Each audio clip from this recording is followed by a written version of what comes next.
సింధూరారుణ విగ్రహాం త్రినయనాం మాణిక్యమౌళిస్ఫుర తారానాయక శేఖరాం స్మితముఖీమాపీనవక్షోరుహాం పాణిభ్యామలిపూర్ణరత్నశకం రక్తోత్ఫలం బిభ్రతీం సౌమ్యాం రత్నఘటస్థరక్తచరణాం ధ్యాయేత్పరామంబికాం అరుణాం కరుణాతరంగితాక్షీం ధృతపాశాం కుశపుష్పబాణచాపాం అణిమాదిభిరావృతాం మయోఖైరహమిచ్చేవ విభావయే భవానీం ధ్యాయేత్పద్మాసనస్థాం వికసితవదనాం పద్మపత్రాయతాక్షీం హేమాభాం పీతవస్త్రాం పరకరకలితహే రసద్హేమ పద్మాం వరాంగీం సర్వాలంకారయుక్తాం సకలమభయదాం సర్వసంపత్ప్రదాత్రీం సకుంకుమ విలేపనామలికతుంబికస్తూలికాం సమందహసితే క్షణాం ససదచాపపాశాం కుశాం అశేష జనమోహినీమరుణమాల్య భూషాంబరాం జపా కుసుమభాసురాం జప విధోస్మరేదంబికాం. 2026 సంవత్సరం ఫిబ్రవరి నెల మాస ఫలితాలు చెప్పుకుందాం. ఇంతకుముందు 3 నెలలు శుక్రమౌఢ్యమి, వివాహాది శుభకార్యాలు ఏవి జరగడానికి అవకాశం లేదు. మరి ఫిబ్రవరి 14వ తారీఖు నుండి మరి శుక్రమౌఢ్యం అయిపోయింది. అక్కడి నుంచి లగ్నాలు, శుభలగ్నాలు, మాఘమాసం లగ్నాలు ప్రారంభమవుతున్నాయి. మరి ఈ మాఘమాసంలో వివాహాది శుభకార్యాలన్నిటికీ కూడా మంచి రోజులు. అట్లాగే తర్వాత మహాశివరాత్రి, ఇది చాలా మనకు హిందూ ధర్మానికి చాలా విశేషమైనటువంటి పండగ. శుభముహూర్తాలు ఫిబ్రవరి 13 నుంచి శుభముహూర్తాలు. తర్వాత ఇది అయిపోయిన తర్వాత 15వ తారీఖు మాత్రం మహాశివరాత్రి, శివుడికి ప్రీతైనటువంటి రోజులు. ఈ మాఘమాసం పాల్గొన మాసం పూర్తిగా లగ్నాలు ఉన్నవి, మంచి టైములు ఇవి. కాబట్టి అన్ని కార్యక్రమాలకు కూడా చాలా విశేషమైన రోజులు. తర్వాత ఇప్పుడు వస్తున్న పరిస్థితులను బట్టి చాలామంది వివాహం దగ్గరికి వచ్చేప్పటికల్లా చాలా తేడా పడుతున్నారు. ఎట్లా అంటే ముందు పేర్లను బట్టి చూస్తున్నారు. పేర్లను బట్టి చూస్తే తర్వాత తేడా వస్తుంది. పేర్లను బట్టి చూడటం కాదు, డేట్ ఆఫ్ బర్త్ని బట్టి చూడాలి. డేట్ ఆఫ్ బర్త్, పుట్టిన తారీఖు, నెల, సంవత్సరం, టైంని బట్టి వివాహానికి చూడాలి. అట్లా చూడకుండా ఏదో పేరుని బట్టి పులి, మేక, ఆవు, పులి ఇట్లాంటివి చూస్తున్నారు. అది కాకుండా ఎట్లా చూడాలి అంటే, మరి భార్యాభర్త ఇద్దరికి కూడా షష్టాష్టకాలు ఉంటారు. వీళ్ళ రాశికి 6వ రాశి, వాళ్ళ రాశికి 8వ రాశి, ఇది షష్టాష్టకాలు. ఈ షష్టాష్టకాలు కనుక చూడకుండా పెళ్లి చేస్తే పెళ్ళి అయిన తర్వాత నెల తిరగకుండానే వాళ్ళు విడబడిపోయే పరిస్థితులు ఉన్నాయి. ఇది కాకుండా కాల సర్పదోషం, కుజ దోషం, ఇవి ఒకటి, షష్టాష్టకాలు ఒకటి ముఖ్యంగా చూడాలి. ఇవి చూడాలంటే ఇద్దరికి కూడా, పెళ్లి కూతురు పెళ్లి కొడుకు కూడా డేట్ ఆఫ్ బర్త్లు అన్నీ చూసుకోవాలి. ప్రతి వాళ్ళు ఏం చేస్తున్నారంటే వివాహానికి ఖర్చు ఎంత ఖర్చు పెడుతున్నారంటే, ఒక భోజనం, పాట కచేరీను, మరి సరిగ్గా చెప్పాలంటే మరి ఈ భోజనం ఎట్లా ఉంటుంది, అంతా రకరకాలైన పిండి వంటలు విపరీతమైన ఖర్చు పెడుతున్నారు. బఫే అంటారు. ఈ బఫేలో వాళ్ళు 20 రకాలు చేస్తే వాళ్ళు 30 చేయాలి, వాళ్ళు 50 చేయాలి, ఒకళ్ళు 60 చేయాలి, పాట కచేరీ పెట్టాలి.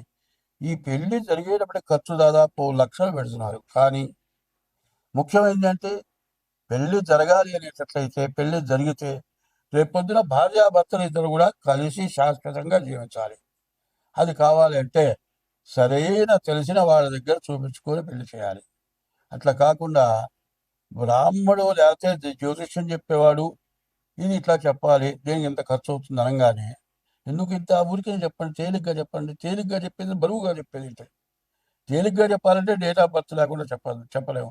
డేట్ ఆఫ్ బర్త్ లేకపోతే హస్త సాముద్రిక ద్వారా చెప్పాలి. వీళ్ళ కళ్యకుంటుందా ఉండదా, విడబడిపోతారా, అది తెలుసుకొని పెళ్లి చేయాల్సిన బాధ్యతలు తల్లిదండ్రులకు ఉన్నాయి. తర్వాత పిల్లలు చదువుకొని ఉద్యోగం చేస్తున్నారు. ఉద్యోగం చేస్తుంటే ఆడపిల్ల మగపిల్లలు కూడా అక్కడ ఉద్యోగం చేస్తున్నారు.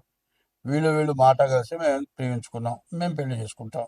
వాళ్ళు సెటిల్ అయిపోతారు. సెటిల్ అయిపోయి తల్లిదండ్రుల దగ్గరికి వచ్చి నేను ఒక అమ్మాయిని ప్రేమించాను, నేను పెళ్లి చేసుకుంటాను. మరి అదే మన కులం కావాలరా, గోత్రం కావాలరా అంటే కాదు, నేను ఈ పిల్లలు అయితేనే చేసుకుంటా, లేకపోతే చేస్తానంటాడు. సరే వాళ్ళు ఒప్పుకోరు. మా దగ్గరికి వస్తారు, ఏమండి మేమిద్దరం ప్రేమించుకున్నాం, మాకు కుదురుతుందా కుదరదా చెప్పండి అని అడుగుతారు. ఏమైనా మీకు కుదరదు అని చెబితే మానుకుంటారంటే మానుకోరు. మానుకున్నప్పుడు మంచిగా చెడ్డ చూసుకోవాల్సిన అవసరం ఏముంది? ఇప్పుడు పెళ్లి చేసుకోవాలంటే ముందు జాతకాలు కలిసి లేవో చూడాలి, చూసిన తర్వాత పిల్లలు చూడాలి. అది లేకుండా పెద్దవాళ్ళు కానీ చేసుకుంటే పిల్లలు కానీ స్వతంత్రమైన తీసుకొని ఈ విధంగా చేసుకొని నెల 2 నెలలు తిరగానే కోర్టుకెక్కి మరి విడాకులు రాక విపరీతంగా కోర్టులో ఇవన్నీ మూలుగుతున్నాయి.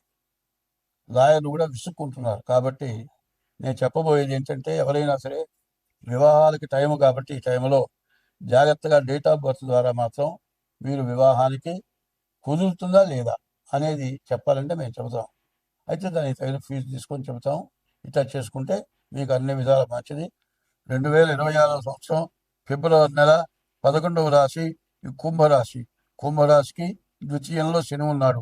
శని పూర్తిగా బాగలేడు. ఈ రాశికి శుక్రుడు గురువు తప్పితే ఏ గ్రహాలు బాగలేదు. ఏనాడు శని చివరి భాగం. ఈ భాగం ఎట్లా ఉంటుందంటే, ఇంతకుముందు విపరీతంగా 5 సంవత్సరాల నుంచి చేయరాని అప్పులన్నీ చేసి ఈ అప్పులు తీరడం కాదు, ఆస్తులు అమ్మితే కూడా రూపాయికి 20 పైసలు బాకీ జరుగుతుంది, 80 పైసలు ఇంకా బాకీ ఉంటుంది. ఐపీ పెట్టాల్సిన పరిస్థితి ఉంటుంది. కానీ ఈ రాశి వాళ్ళకి మార్చి 30వ తారీఖు ద్వితీయానికి శని వచ్చాడు. ఈ ద్వితీయానికి వచ్చిన శని నవంబర్ 27 వరకు కూడా జన్మంలో ఉన్న పరిస్థితి చూపించాడు. నవంబర్ తర్వాత ఈ రాశి వాళ్ళకి కొంత మంచి మార్పు కనపడుతుంది. ఈ ద్వితీయంలో ఉన్నటువంటి శని ధనాధిపతి అంటారు, ధనాన్ని రక్షించేవాడు అవుతాడు. కానీ ద్వాదశంలో కుజుడున్నాడు. ఈ ద్వాదశంలో కుజుడు వల్ల దెబ్బలు అనారోగ్యాలు ఉంటాయి. కానీ ఈ శని వల్ల మీకు బాకీ తీరే రోజులు ఉన్నాయి. ఏదో ఉద్యోగం ఇచ్చా కానీ మీరు సంపాదన ఇచ్చే సంపాదన వస్తూ ఉంటుంది. వచ్చింది వచ్చినట్లు బాకీలు తెచ్చాలి. ఇంతకుముందు అప్పులు చేసుకొని సరదాగా తిన్నారు, తిరిగారు. ఇప్పుడు మాత్రం వచ్చిన డబ్బులు బాకీలు కట్టడంతోటే నీ జీవితం మొత్తం ఇబ్బంది పడుతోంది. అదే కాకుండా నీ భార్యకి అనారోగ్యం, నెలసరి రావటం, ఓవర్ బ్లీడింగ్ రావటం, లేకపోతే గర్భస్రావాలు రావటం, గర్భిణీతో ఉంటే గర్భస్రావం అయ్యే పరిస్థితి రావటం, ఇట్లాంటి సమస్యలు కూడా రావటానికి బాగా అవకాశం ఉంది. గురువు బాగున్నాడు. ఈ రాశి వాళ్ళకి చదువు బాగుంటుంది, ఉద్యోగం బాగుంటుంది. వివాహ విషయంలో చాలా జాగ్రత్తగా ఆచితూచి అన్ని విధాలా తెలుసుకొని వాళ్ళ డేట్ ఆఫ్ బర్త్ ద్వారా వాళ్ళ జాతకం కానీ నీ డేట్ ఆఫ్ బర్త్ ద్వారా నీ జాతకం కానీ చూపించుకొని వివాహం చేసుకుంటే మంచిది. వివాహం కావడానికి మాత్రం మంచి సమయం. ఈ వివాహం కావటానికి నీకు తగిన స్త్రీ కావాలా, తగని స్త్రీ కావాలా అనేది నువ్వు నిర్ణయించుకోవటంలో ఉంది. చాలా జాగ్రత్త పడాలి. నీ ఇష్టం. చాలామంది ఏం చేస్తారంటే, ఎన్ని సంబంధాలు చూసినా నాకు పిల్లలు నచ్చలేదు, నువ్వు నల్లగా ఉంటావు, బొగ్గు కంటే అతిహీనంగా ఉంటావు, నీకు మాత్రం ఎర్రటి పిల్ల కావాలి. ఎన్ని చూసినా సంబంధాలు చూడవు. చివరికి వచ్చేప్పటికి ఏ ఎర్ర పిల్ల వస్తుంది, అది మంచిది కాదు, నిన్ను సర్వనాశనం చేస్తుంది. అట్లాంటి పిల్ల వస్తుంది, నీకు అందంగా ఉంటుంది, నీ బతుకు బజారు పాలవుతుంది. కాబట్టి అట్లా కాకుండా నీ జాతకం వాళ్ళ జాతకం రీత్యా కలిసిందో లేదో చూసుకొని జాగ్రత్తగా వివాహం చేసుకోవటం. తర్వాత ప్రతి శనివారం శనికి నువ్వుల నూనె, నల్ల నువ్వులతో పూజాభిషేకం చేసుకోవాలి. తర్వాత ఈశ్వరాభిషేకం చేసుకోవాలి. ఇట్లా చేసుకుంటూ ఉంటే చిన్నగా ఈ 2 సంవత్సరాల్లో బాధ్యతలు తీరుతాయి. వివాహం విషయంలో చాలా జాగ్రత్తగా వివాహం చేసుకోండి. ఉద్యోగస్తులైతే ఉద్యోగం బాగుంటుంది. ఇంట్లో అనారోగ్య సమస్యలు మాత్రం ఎక్కువగా ఉంటాయి. కాబట్టి డేట్ ఆఫ్ బర్త్ ద్వారా మీ జాతకం చూపించుకోవడం చాలా అవసరం.